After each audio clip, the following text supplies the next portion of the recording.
دروجی مبارک میاش مونگتا دا خبر یادی چې تو تقوا او پرهیزګاری اختیار کا. وختي می دا کتاب راواغشت کتو می د پیغمبر علیه السلام د ترزوی دی حضرت جعفر رضی الله تعالی عنہ حضرت علی سے برور دی یو بزرگ دی حضرت حیثم رحمه اللہ اب فرمائی چې حضرت جعفر رضی اللہ عنہ شاگردانو اغوی راتویل چې مونږ یو ځل حضرت جعفر سے تورلو نو هغه سره د هغه زوی دی موسی کاظم رحمت الله علیه. موسی کاظم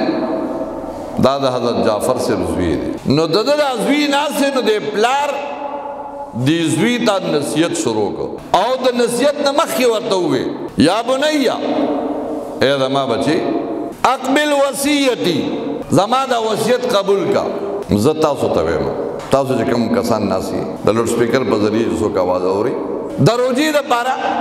دا خبر ځان سره یاد وساته زما وصیت قبول کا نو کتا زما وصیت قبول کو نو تعیش سعیدا دنیا کے بننے ایک بخت وقت تیرے دنیا کے بننے ایک بخت ہے وتموت حمیدا او چې مرگ راضی نو تب بخل شوی مړکی مرگ بدلا د ایمان په حالت کې راضی. لومبه خبره یا بنیا اے بچی من رضیا بما قسم کم سړی چې د الله په تقسیم باندې راضی شو د الله په تقسیم باندې راضی شو الله تا الله نه ګیلې نه کوي پریادونه نه کوي د الله په تقسیم د الله په فیصله د الله په سج الله دل ورګړي دي دې پاګې باندې خوشاله شو نو استغنا دې به مالدار شي دې به غنا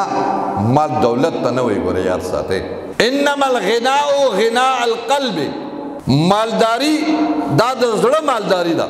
یو سړی کروڑپتی دی اربپتی دی او دې په دې کې اضافه غواړي چې دا زیات شي نو دې فقیر دی دې غریب دی ځکه غنا دا د زړه غنا ده. نو فرمائی حضرت جعفر رضی اللہ عنہ خپل زوی ته وی یا بنی من رضیا بما قسم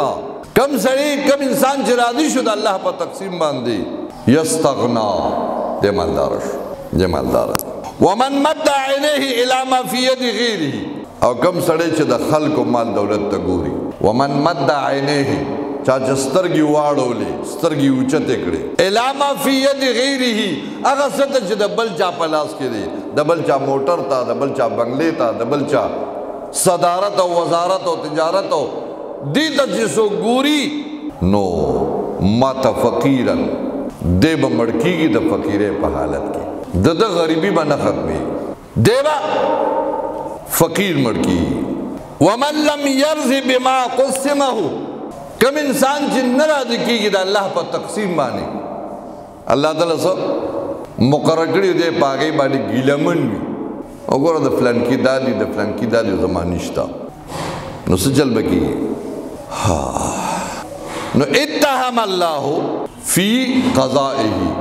الله به په خپله فیصله کې ډېر ذلیل کوي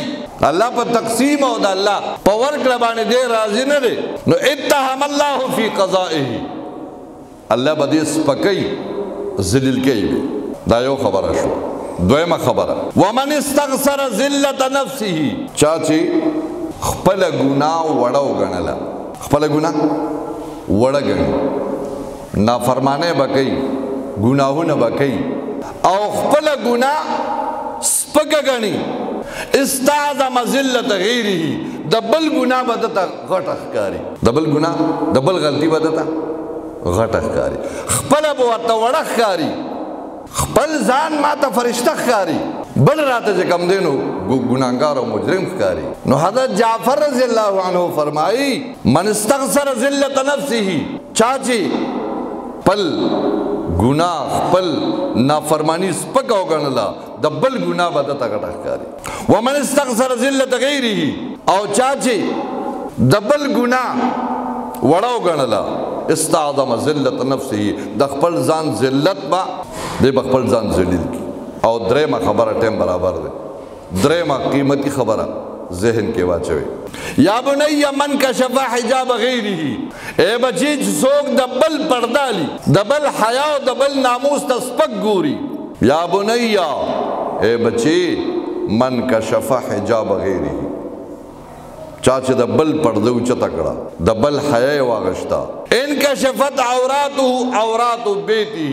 د د کور پرده به اوچتېږي، د د حیا او د په عزت باندې به حمله کړي. د بل د بې عزتۍ، د بل د بې حیا کولو سوچ مه کوه چې ته د بل د بې حیا کولو سوچ کې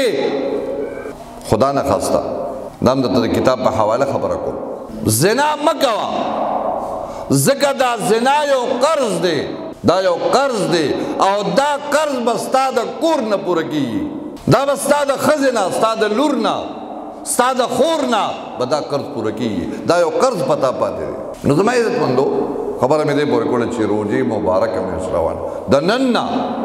د نومې ګناهونو نه که تا مونځ نه کولو، دا به عزم وکړي چې انشاءالله ما نه به یو مونځ هم نه قضا کېږي. تا دروغ وایې، د نن نه به عزم وکړي چې د نن نه پس به زه چرته په روژه کې دروغ ونه یم. جو کچھ ہوتا ہے چې څه کېږي ودې شي، خو زه به دروغ نه وایم. ما به ګیره خریله، ګیره به مې لنډوله، د نن نه پس به زه دا ګناه نه کوم. ما به حرام کول، دوکه به مې کوله، نن نه پس به زه چې کوم دی د روژې د خاطر به دوکه نه کوم، زه به د چا زړه نه ازاروم. نو بیا چې کله ته عزم او اراده وکړې روژه دی، د روژې په غایه او په غرض د عمل وکړو. د روژې غایه، غرض، مقصد څه شی دی؟ قرآن په خپله وایي لعلکم تتقون، چې تاکي تقوا راشي، پرهیزګاري راشي، الله سره جوړه راشي.